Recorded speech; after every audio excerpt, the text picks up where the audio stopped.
Do you know what's funny about military arrogance? It has an expiration date measured in meters, sometimes just 10 meters, sometimes 5, and in the jungles of Papua New Guinea in 1942, it expired the moment Japanese scouts stepped into vegetation so thick they couldn't see their own hands in front of their faces. This is the story of how Australian soldiers turned a jungle into the most patient, most ruthless weapon ever deployed in the Pacific War, and how a campaign that was supposed to be a quick Japanese march to Port Moresby became a masterclass in making your enemy's confidence work against them. If you think you know how jungle warfare works, if you think this was just soldiers hiding behind trees, stay with me, because what happened on the Kokoda track rewrote every assumption about what terrain could do to an army. Let me ask you something. What do you do when your enemy is faster, more experienced, better equipped, and has never lost a jungle campaign? You let the jungle eat them alive. You make visibility their enemy. You turn fog into your ally. You make every step forward feel like walking into a trap that might not exist. And here's the thing, sometimes it doesn't exist, but your enemy doesn't know that, and the not knowing is what kills morale faster than bullets. The Japanese Imperial Army arrived in Papua New Guinea in July 1942 with one goal: cross the Owen Stanley Range, take Port Moresby, cut off Australia from the United States, and end the war in the Pacific before America could build enough ships to matter. They had just conquered Singapore, crushed the British in Burma, dominated Malaya, and their jungle warfare doctrine was considered the best in the world.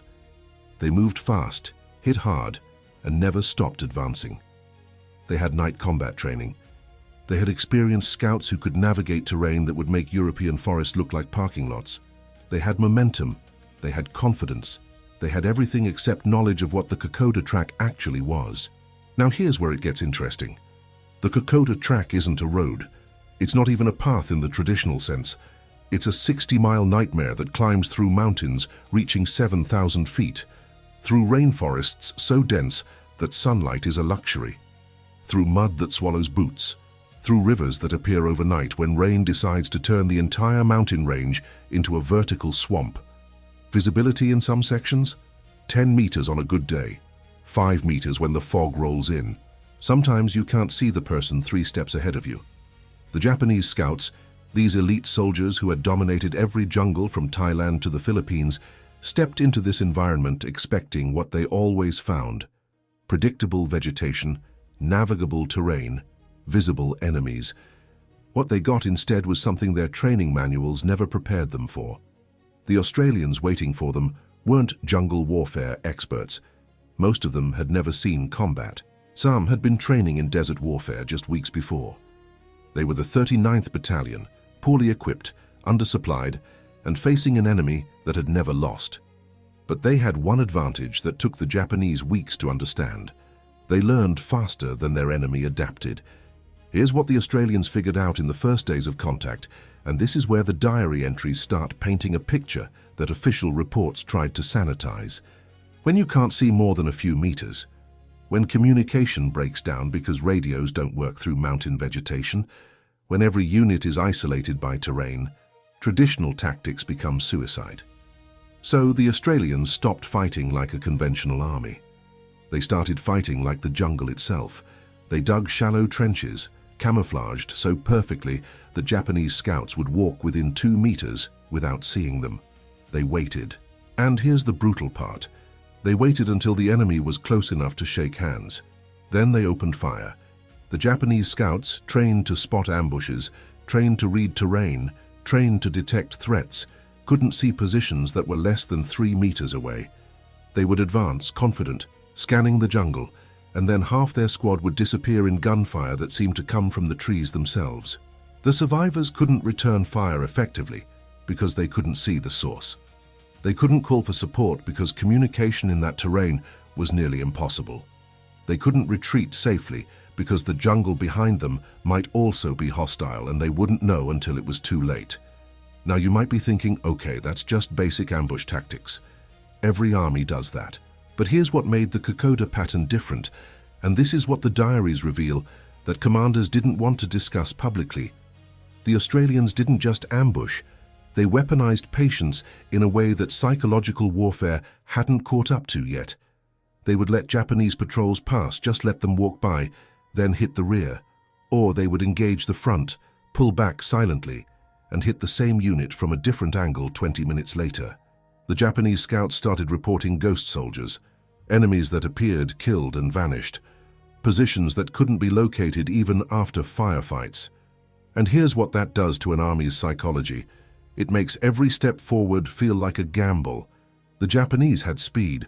They could move fast through jungle, but speed becomes your enemy when you don't know if the next 10 meters contains a camouflaged trench with soldiers who have been waiting for 6 hours without moving. The campaign that was supposed to take weeks started eating months. Japanese supply lines stretched.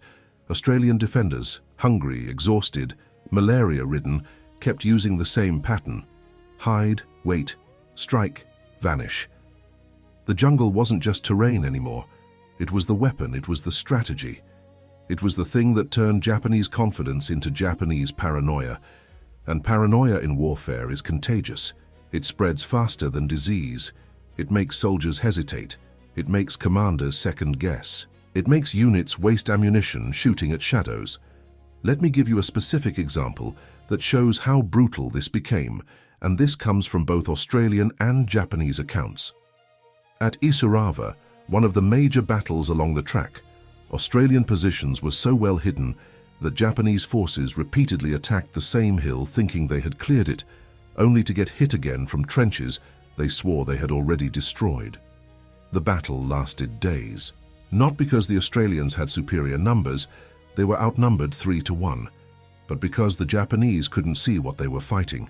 They were fighting vegetation, they were fighting fog, they were fighting an enemy that understood something fundamental. In a jungle this dense, the side that moves first loses the advantage of invisibility. Now here's where it gets psychologically darker. The Australians started finding Japanese diaries, and these diaries, this is important, these weren't official reports. These were personal entries. Soldiers writing about fear, about exhaustion, about the growing realization that this jungle was different from every other jungle they had conquered. One diary entry, translated later, described the frustration of fighting an enemy you can hear but can't see, an enemy that seems to know exactly when to strike and when to disappear. Another described the sound of rain on leaves being so loud that verbal commands became impossible, forcing units to rely on hand signals that didn't work in fog.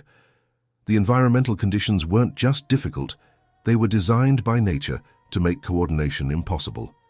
And the Australians had learned to exploit that.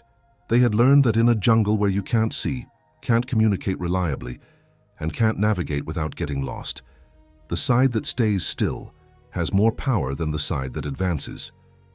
But here's the thing about this pattern, and this is what made it both effective and horrifying. It required Australian soldiers to do something that goes against every instinct. It required them to let the enemy get close, uncomfortably close, so close that if the timing was off by seconds, they would be overrun. The psychological discipline required to sit in a camouflaged trench, watching Japanese scouts walk toward you, knowing that if you fire too early, you lose the advantage. If you fire too late, you're dead. That level of nerve control isn't taught in boot camp, it's learned in combat, or it kills you. And it killed a lot of Australian soldiers who hesitated or miscalculated. This wasn't a clean pattern. This wasn't a magic formula. This was brutal, improvised, desperate warfare, where both sides were fighting terrain as much as each other. The difference was the Australians stopped trying to conquer the jungle and started using it. The Japanese kept trying to impose their doctrine on an environment that didn't care about doctrine. Let's talk about what this did to the Japanese advance. The plan was to move fast, overwhelm the Australians, reach Port Moresby before reinforcements arrived. But every kilometer took longer than projected. Every engagement drained morale. Every ambush made the next advance slower because scouts became cautious, and caution in a campaign designed around speed is poison. The Australians didn't need to win battles decisively. They needed to delay. They needed to make every meter cost time and lives. They needed to hold long enough for reinforcements to arrive and for the Japanese supply lines to collapse under their own weight. And the jungle helped. The jungle was the partner they didn't ask for, but learned to work with. Rain turned trails into rivers. Fog made navigation guesswork. Vegetation made fields of fire so short that machine guns became almost useless because you couldn't see targets far enough away to justify automatic fire. The Japanese had brought weapons designed for open-terrain warfare. The Australians were fighting in terrain where a rifle and patience were more valuable than a machine gun. Now here's something the official histories don't emphasize enough, and this comes from the diaries and letters that surfaced decades later. The Australian soldiers weren't heroes in the Hollywood sense. They were terrified kids, most of them, thrown into a campaign they weren't prepared for, eating half rations, dealing with malaria, dysentery, tropical ulcers that turned minor cuts into infected wounds. They were fighting while sick, while starving, while watching friends die from disease as often as from combat. But they learned something that changed the course of the Pacific War. Terrain can be more powerful than training if you respect it. The Japanese respected their training. The Australians respected the jungle. And in that specific environment, respect for terrain beat respect for doctrine. Let me tell you about the psychological breaking point, because every campaign has one. For the Japanese, it came when they realized that taking ground didn't mean holding ground. They would clear a position, advance, and then get hit from behind by Australians who had infiltrated back through the jungle. The concept of a front line became meaningless.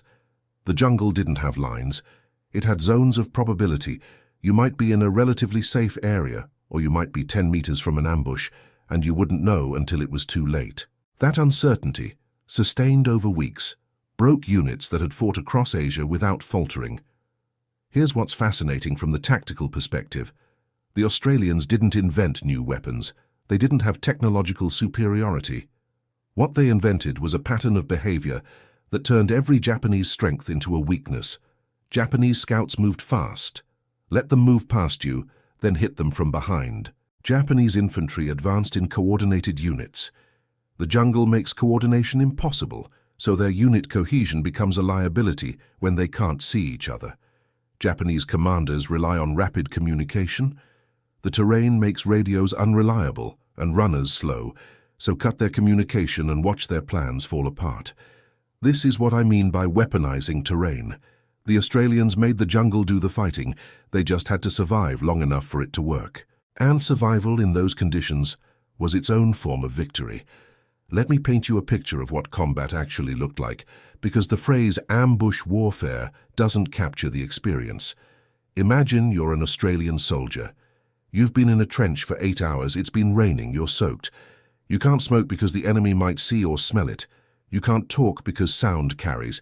You can't move because the camouflage is designed for stillness.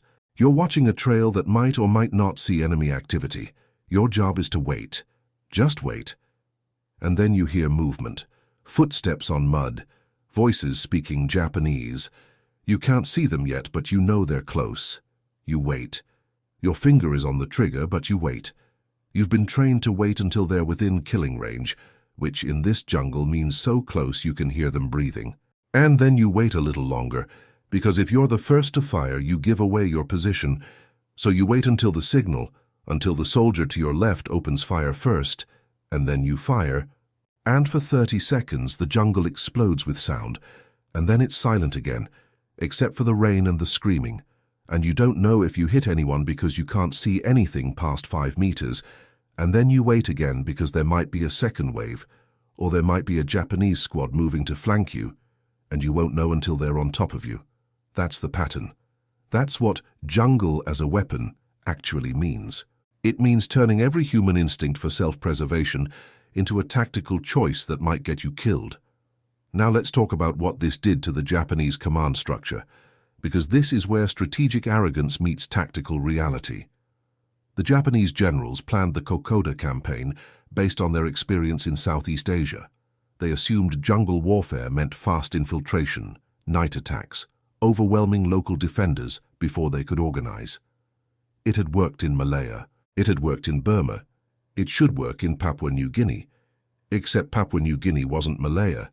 The terrain was worse, the supply lines were longer, and the defenders weren't colonial troops with low morale. The defenders were Australians who knew that if Port Moresby fell, Australia would be next. That's a different kind of motivation. That's existential warfare. And existential warfare makes soldiers do things that training doesn't predict. The Japanese kept throwing units forward expecting breakthroughs. The Australians kept using the same pattern: hide, wait, strike, fade. The pattern didn't change because it didn't need to change. It worked. And every time it worked, the Japanese advance slowed a little more. By September 1942, the campaign that should have ended in August was still grinding forward, but grinding is the right word, because the Japanese weren't advancing like a spear anymore. They were advancing like a glacier, slow, heavy, losing pieces with every meter. And then the Australian reinforcements started arriving. Fresh troops, better supplies, and suddenly the pattern that had been defensive became offensive. The Australians started pushing back.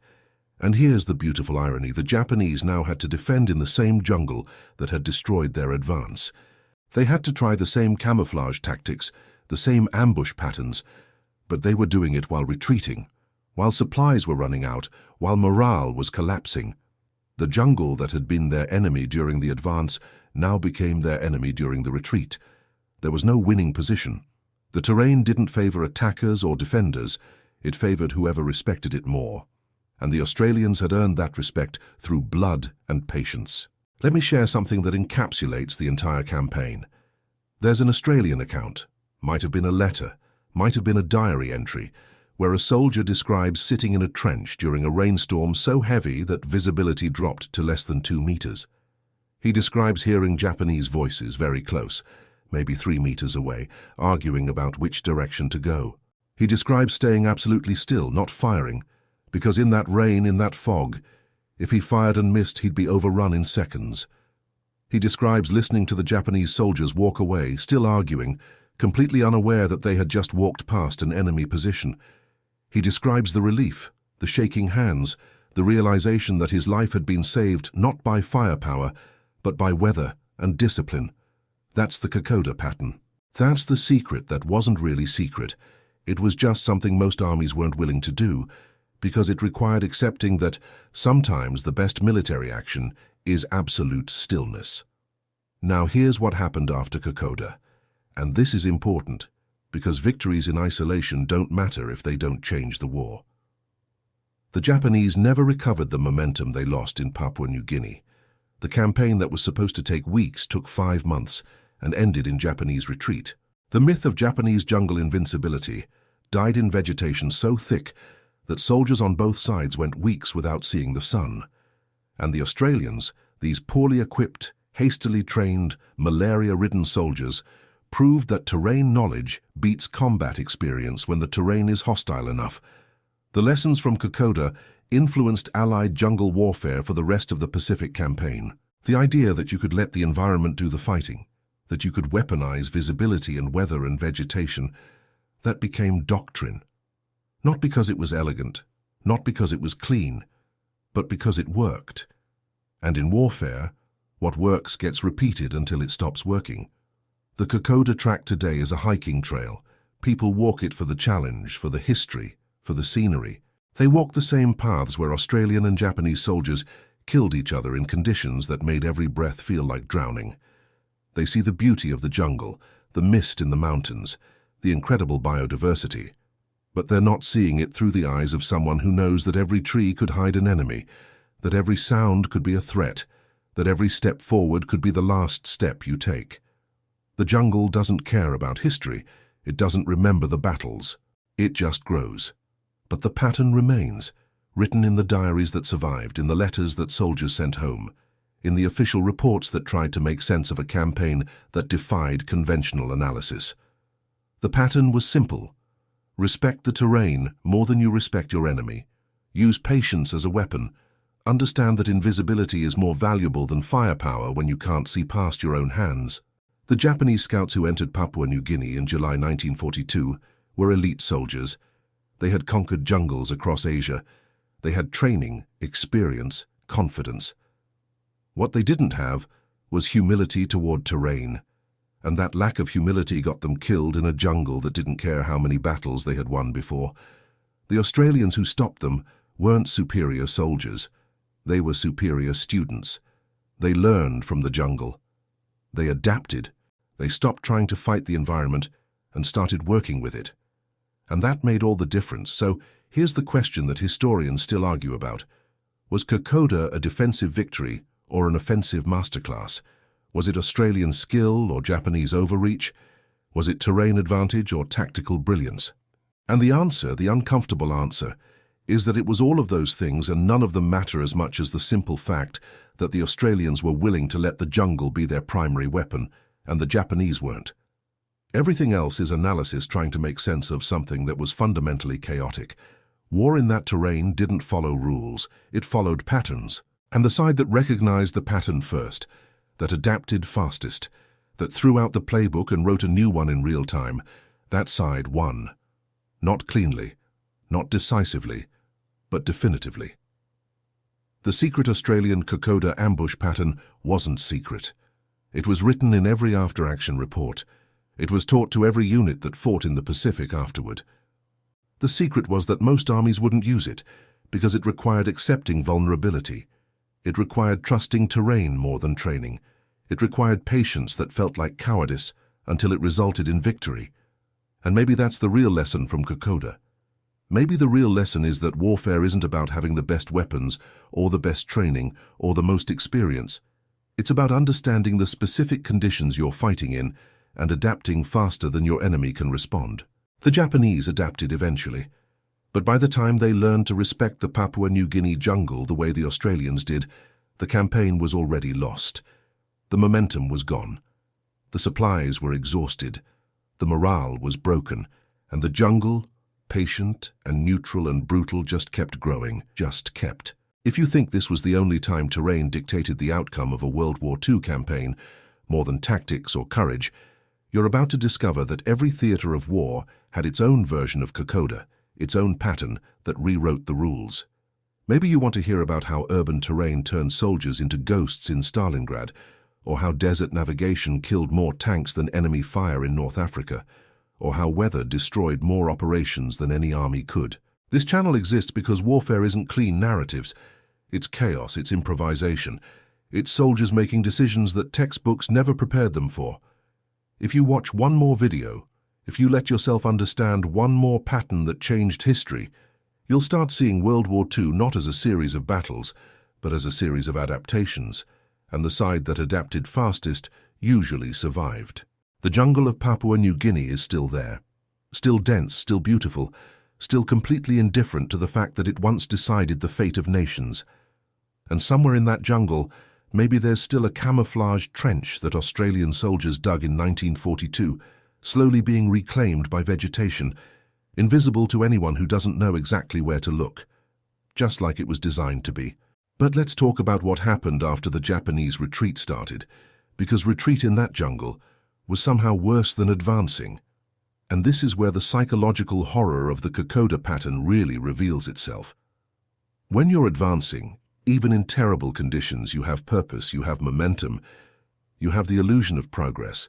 When you're retreating through the same jungle that destroyed your advance, when you're hungry, when you're sick, when you know the enemy behind you is using the same ambush pattern that you couldn't solve during the advance, that's when morale doesn't just drop, it disintegrates.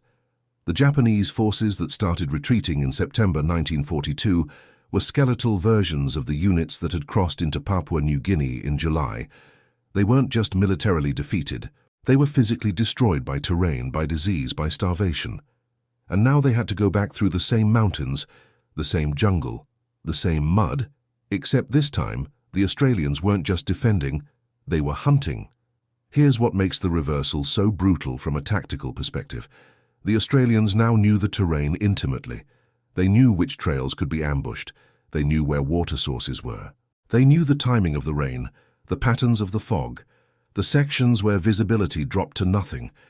They had earned that knowledge through months of combat. The Japanese forces, exhausted and retreating, didn't have time to learn. They just had to survive. And survival meant moving fast, which meant making noise, which meant being vulnerable to the exact same pattern they had faced during the advance. Let me describe a specific engagement that shows how completely the tables turned. And this comes from Australian war diaries that were declassified decades later. At Eora Creek in October 1942, Australian forces set up ambush positions along the only viable retreat route. They waited in the rain for 2 days, not hours, days, sitting in camouflaged positions, eating cold rations, dealing with leeches and insects, maintaining absolute silence and stillness. When the Japanese column finally came through, exhausted, strung out, focused on just getting down the mountain, the Australians hit them from 3 sides simultaneously. The engagement lasted less than 10 minutes. The Japanese forces that survived couldn't regroup because the terrain made coordination impossible, and they didn't know if there were more ambushes ahead. That's the pattern. That's what weaponizing patience looks like when you're on offense. You don't chase. You don't pursue recklessly. You pick your ground, you wait, you strike when the enemy is most vulnerable, and then you let them keep retreating into more ambushes. It's psychological warfare through geography. Now here's something that the official histories gloss over because it's uncomfortable to discuss. The retreat became a death march. Japanese soldiers were dying from starvation as much as combat. Their supply lines had completely collapsed. They were eating anything they could find: roots, leaves, bark. They were carrying wounded comrades who had no chance of survival. They were leaving equipment behind because they didn't have the strength to carry it, and the Australians, advancing behind them, found trails marked by abandoned weapons, discarded packs and bodies that had simply stopped moving. This isn't triumphalism. This isn't celebrating suffering. This is the reality of what happens when a campaign designed around speed and shock turns into a retreat through terrain that doesn't allow for organized withdrawal. The jungle that had slowed the Japanese advance became a killing ground during the retreat, not because the Australians were particularly cruel, but because the environmental conditions made mercy logistically impossible. You couldn't take prisoners effectively because you could barely supply your own troops. You couldn't provide medical care to enemy wounded because you didn't have medical supplies for your own casualties. The jungle enforced a brutality that neither side wanted, but both sides participated in. Let's talk about the psychological documentation, because this is where the diary entries become really revealing about what sustained combat in that environment does to human beings. Australian soldiers wrote about the strange guilt of killing enemies who were clearly starving, who looked more like refugees than soldiers. They wrote about the cognitive dissonance of fighting an enemy that was simultaneously dangerous and pitiful. They wrote about the dreams, the constant dreams about being buried in vegetation, about drowning in mud, about shooting at shadows that turned out to be trees. The Japanese diaries that were recovered, and there weren't many because most were lost or destroyed during the retreat, paint an even darker picture. There are entries describing soldiers who simply sat down and refused to move, not because they were wounded, but because they had mentally given up. There are entries describing the breakdown of military discipline, officers who couldn't control their units because survival instinct overrode command authority. There are entries, and this is particularly haunting, describing the sound of Australian troops moving through the jungle nearby, close enough to hear, but invisible in the vegetation, and the paralysis that sound created, the choice between staying silent and hoping they pass or running and definitely being heard. That's terror, that's not combat stress, that's existential fear. The fear that the environment itself is hostile and the human enemies are just part of the terrain, indistinguishable from the jungle until the moment they kill you. And that fear, sustained over months, creates trauma that doesn't heal. Australian veterans of Kokoda had PTSD before that term existed. They came home and couldn't explain what they had experienced because the civilians they talked to had no reference point. How do you explain sitting in a trench for 8 hours in silence, knowing that moving wrong would get you killed? How do you explain the relief of surviving an ambush followed immediately by the guilt of knowing the enemy soldiers you killed were probably as terrified as you were? You don't. You stay quiet, you drink, you try to forget, and the trauma stays. Now let's examine the strategic consequences, because Kokoda didn't just stop a Japanese advance. It fundamentally changed how both sides thought about jungle warfare for the rest of the Pacific campaign. The Japanese military doctrine after Kokoda became more cautious. They stopped assuming that jungle terrain favored the attacker. They started fortifying positions instead of relying on mobile warfare. They started respecting environmental conditions as a strategic factor, not just a tactical inconvenience. The Australians and Americans took different lessons. They learned that you could win in the jungle without technological superiority if you understood the terrain better than your enemy. They learned that patience and camouflage could be more effective than firepower. They learned that disease and starvation were weapons that terrain deployed automatically if you understood supply line vulnerabilities. These lessons influenced everything from Guadalcanal to Burma to the Philippines. Every Pacific campaign after Kokoda had commanders asking, what is the terrain doing to supply lines? How does visibility affect tactics? Can we use the environment as a weapon instead of fighting against it? Those questions came from Kokoda. Those questions came from Australian soldiers who learned through trial and error and blood that the jungle would kill you if you didn't respect it. But it would kill your enemy too if you were patient enough. Here's something that military historians argue about. Was Kokoda actually a significant campaign, or was it a sideshow compared to Guadalcanal and Midway? And the answer depends on whether you measure significance by size of forces or by doctrinal impact.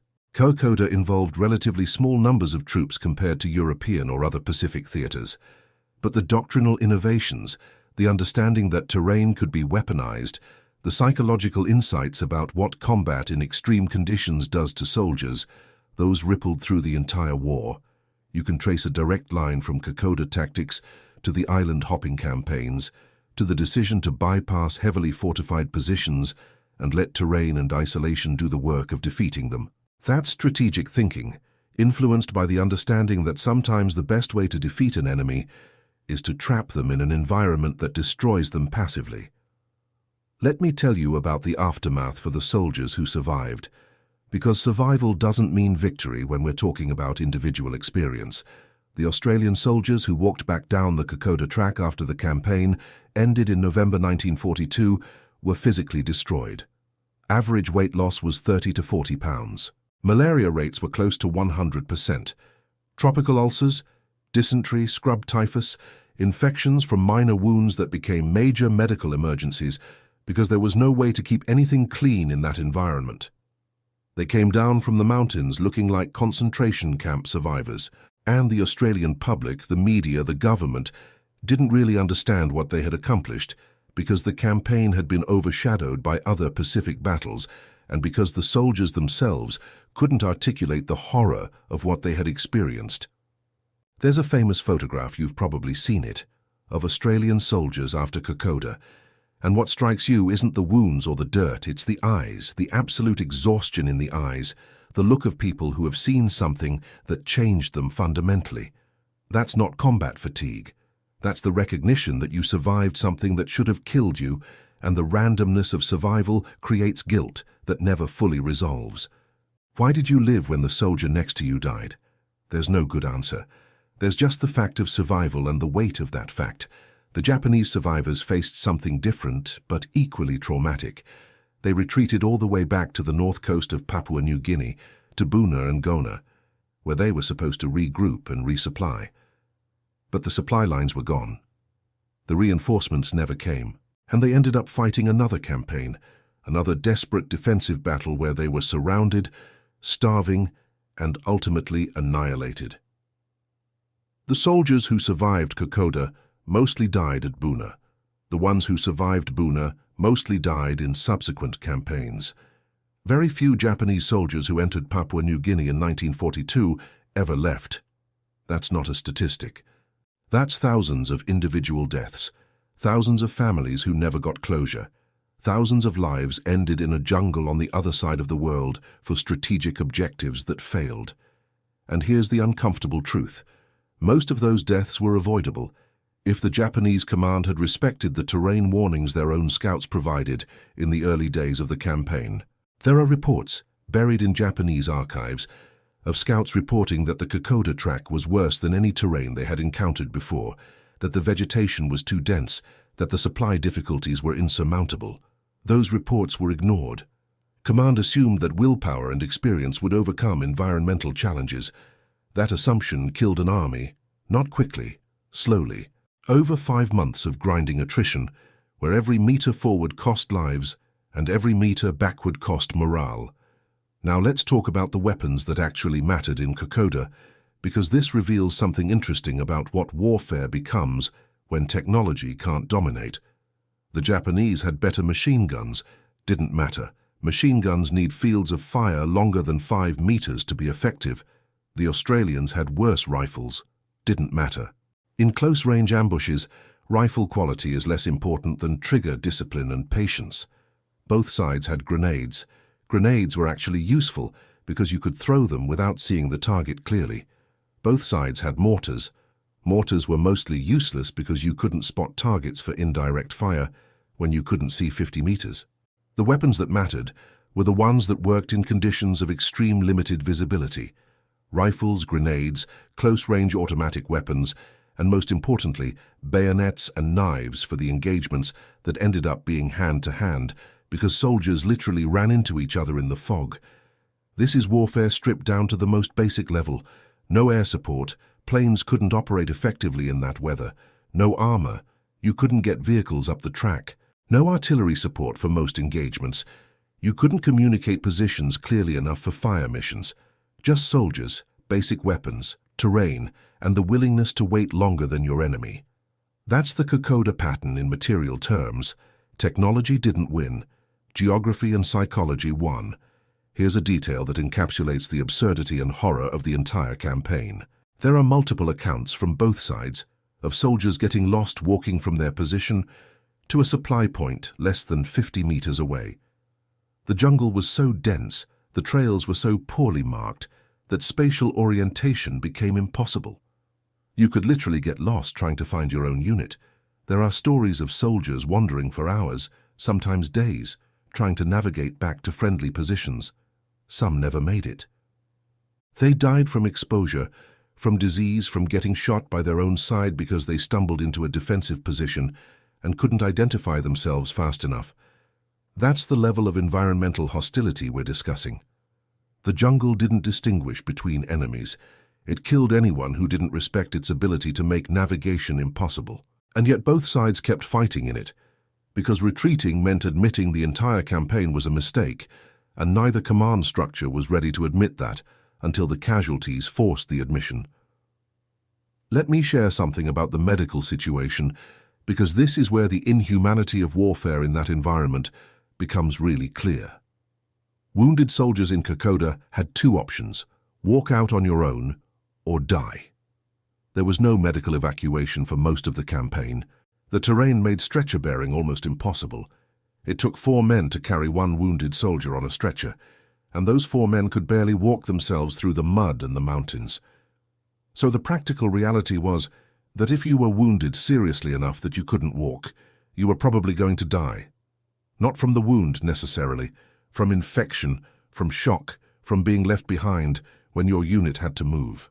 The Australian Medical Corps did heroic work trying to evacuate casualties, but heroic work in impossible conditions still results in most casualties dying. The Japanese had it worse. Their medical supplies were almost non-existent after the first month. They had no morphine, no antibiotics, no way to treat serious wounds. Their doctors performed amputations with knives and no anesthesia. They watched soldiers die from wounds that would have been survivable in any other environment. And there was nothing they could do except keep moving, because staying meant being overrun. This is the reality that war memorials don't capture. This is the suffering that gets sanitized into phrases like "died serving their country," without explaining that dying might have taken days of agony in conditions that most people can't imagine. Both sides experienced this. Both sides had soldiers screaming through the night from infected wounds. Both sides had medics who broke down crying because they couldn't help. The jungle didn't care about nationality. It inflicted suffering equally. Now here's what happened to the indigenous Papua New Guineans who got caught in the middle of this campaign, and this is a story that gets ignored in most Western histories of Kokoda. The Kokoda track runs through traditional lands of several Papua New Guinean groups. These communities had guides, carriers, scouts, who helped both sides at different points, sometimes willingly, sometimes under coercion. The Australian military relied heavily on Papua New Guinean carriers called the Fuzzy Wuzzy Angels by Australian soldiers, a term that's problematic for a lot of reasons but reflects genuine gratitude for people who carried wounded soldiers, supplies, and messages through terrain that was killing everyone else. These carriers weren't soldiers. They weren't armed. They were civilians who got pulled into a war that wasn't theirs, and they died in significant numbers from disease, from exhaustion, from being in the wrong place when combat broke out. Their contribution was essential. The Australian logistics would have collapsed completely without them, but their story gets footnoted in most accounts because focusing on Indigenous contributions complicates the narrative of Australian heroism. The reality is that Kokoda was won by a combination of Australian soldiers and Papua New Guinean carriers working together, often communicating through gestures because language barriers made verbal communication difficult, navigating terrain that the carriers knew intimately and the soldiers were still learning. That partnership isn't romantic. It was pragmatic and often exploitative, but it was also necessary, and the carriers who survived deserve recognition that they mostly haven't received. Let's talk about what the Kokoda track looks like today, because the transformation is jarring. It's a tourist hiking trail now. Thousands of people walk it every year, guided tours, historical information, memorials at battle sites. They walk it in the dry season mostly. They carry modern hiking gear. They have GPS, they have emergency evacuation plans, they have food and water resupply points, and they still find it brutally difficult. The track hasn't changed much physically. It's still steep, it's still muddy in places, it's still dense jungle, but hiking it with modern equipment, with guides, with the knowledge that you can quit any time, that's a completely different experience from fighting through it while sick, while being shot at, while carrying weapons and ammunition, while knowing that stopping means dying. The tourists take photos at memorial sites. They feel connected to history. They imagine what it must have been like, and they're right to try. But imagination can't capture the terror. Imagination can't replicate the exhaustion of moving for months without rest. Imagination can't reproduce the psychological weight of knowing that the vegetation around you might contain enemies who have been waiting for you for hours. The gap between hiking Kokoda and fighting through it is the gap between understanding history intellectually and experiencing it viscerally. We can read about it, we can visit the places, we can honor the memory, but we can't truly know what it was like unless we're willing to admit that our comfortable modern perspective creates distance that respect alone can't bridge. Here's something that connects Kokoda to broader themes about World War II that don't get discussed enough. Every theater of the war had its version of Kokoda, its campaign where terrain became more important than tactics, where environmental conditions killed more soldiers than enemy action, where the side that respected geography survived and the side that ignored it died. The Eastern Front had the Russian winter, North Africa had the desert, the Atlantic had the ocean itself, the Pacific had jungles like Papua New Guinea. These weren't just backdrops. These were active participants in the war. They were weapons that killed indiscriminately. They were strategic factors that commanders had to account for or suffer catastrophic losses. And the commanders who understood this, who treated terrain as an enemy to be managed rather than an obstacle to be overcome, those commanders won campaigns.